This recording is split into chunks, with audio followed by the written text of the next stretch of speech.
মনে রেখো, আল্লাহ তাআলা তোমাকে জলদি কোনো খুশি দিতে চলেছেন। এই বিশেষ নিশানি প্রকাশ হতে লাগে তাহলে বুঝে নিও। দেখো, হতাশ হও না। এখন কবুলিয়তের মুহূর্ত বেশি দূরে নয়। তুমি দেখবে আল্লাহ অদৃশ্য সাহায্যের মাধ্যমে তোমার চাওয়া তোমার পর্যন্ত পৌঁছে দিবেন। তুমি সবর করছো তো নিশ্চয়ই আল্লাহ নিয়তগুলোকে দেখছেন। এখানে তুমি কাঁদছো আর ওখানে আল্লাহ তোমাকে দেখে হাসছেন। তুমি সেটাই পাবে যা তুমি তাহাজ্জুদের দোয়ায় চেয়ে রেখেছ। তুমি অতীতের দুঃখ ভুলে যাবে। আল্লাহ তোমাকে এতটা দিবেন। একটু অপেক্ষা করো। তোমার সমস্যা আল্লাহর সোপর্দ আছে। উনি জলদি তোমার কাহিনী সম্পন্ন করে দিবেন। আর আল্লাহ তোমাকে অস্থিরতায় তো দেখছেন, কিন্তু বিশ্বাস রাখো, কখনো তোমাকে পড়তে দিবেন না। আল্লাহ তাআলা কোরআন কারিমে বলেন যে কান্না করো না আর না দুঃখ, আমার সাহায্য নিশ্চয়ই অতি নিকটে। কেন ওয়াসওয়াসা বিরক্ত করছে তোমাকে? কেন নিজেকে এতটা সমস্যায় ফেলেছ?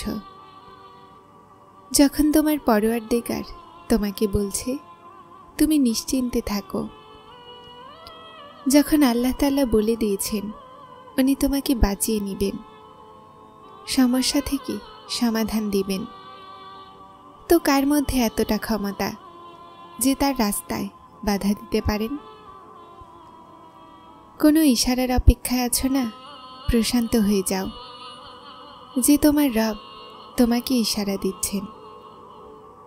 এজন্য তোমাকে এতটা নিকটবর্তী করে নিয়েছেন যে তার সাথে কথা বলতে গিয়ে তোমার চোখ ভিজে যায়।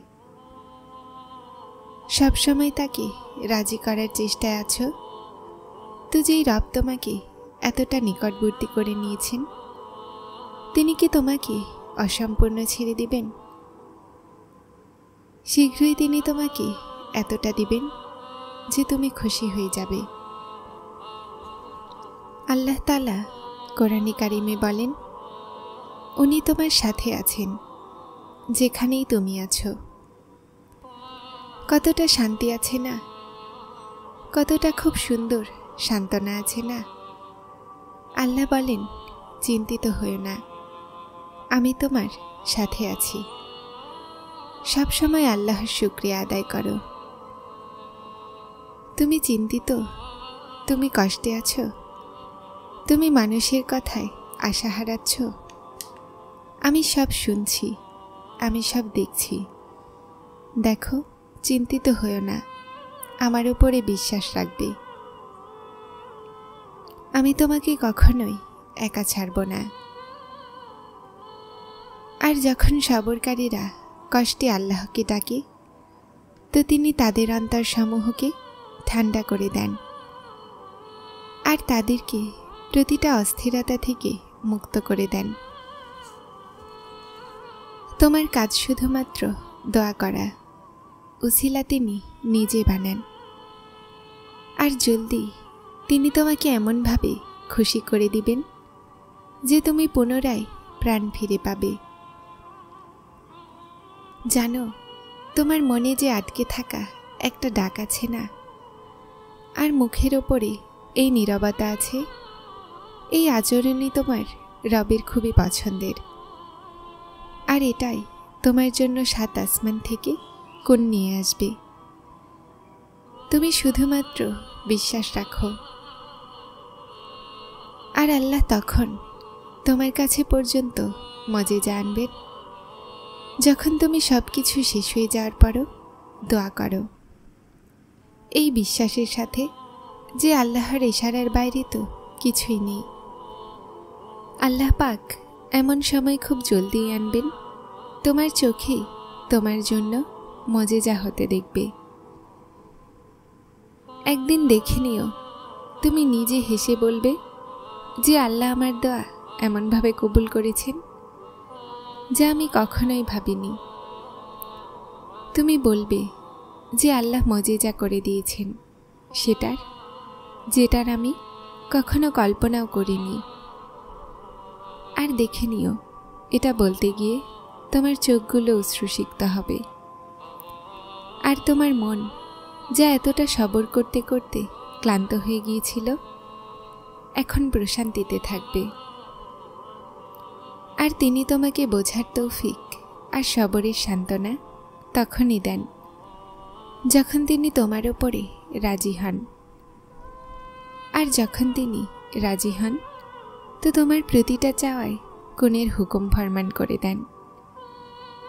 আর তারপর দেখে নিও, আল্লাহ তোমার সমস্ত সমস্যার সমাধান করে দিবেন। আর তুমি ভুলে যাবে পরীক্ষার সমস্ত কষ্ট। তোমার সবরের ফল তোমার চাওয়ার মোতাবেক পাবে। কেন অবিশ্বাস করো? নিজের মতো কোনো মানুষের কাছে নয়, বাদশাহদের বাদশাহর কাছে চাও, যার ভাণ্ডারে কোনো কমতি নেই। বিশ্বাস রাখো, উনি দিবেন, কেননা তিনিই দিতে পারেন। জানো আল্লাহ বিশ্বাসীদের জন্য রাস্তা কখন বানান? আর জানো বিশ্বাসীরা কেমন হয়? যে যখন তাদের দোয়াগুলো তাদের বিরুদ্ধে চলে যায়, তারা তখনও আল্লাহর কাছে চাওয়া ছাড়ে না। এমন বিশ্বাস যখন সমস্ত কিছু তাদের চোখের সামনে ভাঙতে দেখে, আর তারা তখনও আসমানের দিকে তাকিয়ে বলে, আমি জানি আপনি আমাকে ধরে নেবেন। তাহলে বলো তারপর, তুমি কি এতটা বিশ্বাস রাখো তার উপরে? নিজের চাওয়াগুলোকে তার চাওয়ার জন্য কুরবানি করে দাও। আর জানো, তোমার অস্থির হয়ে যাওয়া বিনা কারণে নয়। আল্লাহ জলদি সেই খুশি নসিব করবেন যেটার অপেক্ষায় তুমি জায়নামাজে অশ্রু ফেলো।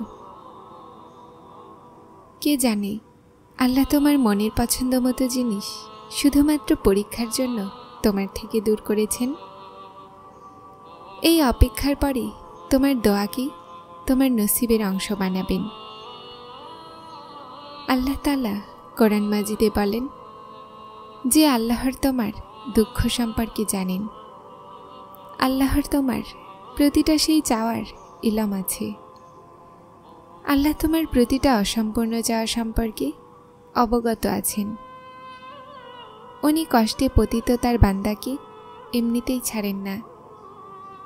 উনি শুধুমাত্র এই ভাঙা হৃদয়গুলোকে সিজদাতে লাগিয়ে দেন। এই কান্নারত চোখগুলোর শান্তি দোয়াতে লিখে দেন। আর যে মন সিজদাতে কোণের অপেক্ষায় থাকে, তাদের জন্য আল্লাহর ভালোবাসা অসীম হয়।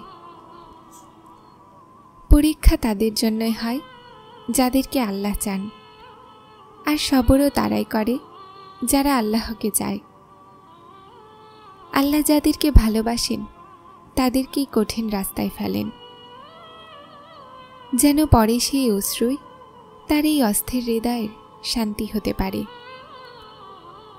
আর কিছু মানুষকে আল্লাহ মুসার মতো প্রিয় রাখেন। তাদের কষ্ট দেন, পরীক্ষা করেন, অপেক্ষা করায়, কিন্তু তারপর তাদের জন্য সমুদ্র থেকে রাস্তা বের করে দেন। তাদেরকে ফেরাউনের মতোদের থেকে হেফাজতে রাখেন। তাদেরকে নেক জীবনসঙ্গী দান করেন, আর তাদের জিকিরকে অমর করে দেন। কে বলেছে প্রিয়রা কষ্ট পায় না? কষ্ট তো সবাই পায়, কিন্তু তার অংশে বেশি আসে যারা প্রিয় হয়। মনে রাখো, যে রাতের পর সকাল আর গরমের পরে ঠান্ডা দেন, তিনি নিজে কষ্টের পরে স্বস্তিও দিবেন। মনে রাখো, আল্লাহ তাআলা তোমাকে জলদি কোনো খুশি দিতে চলেছেন। যারা চ্যানেলটিতে নতুন এসেছেন তারা সাবস্ক্রাইব করে হেদায়েতের সাথে থাকুন। আসসালামু আলাইকুম।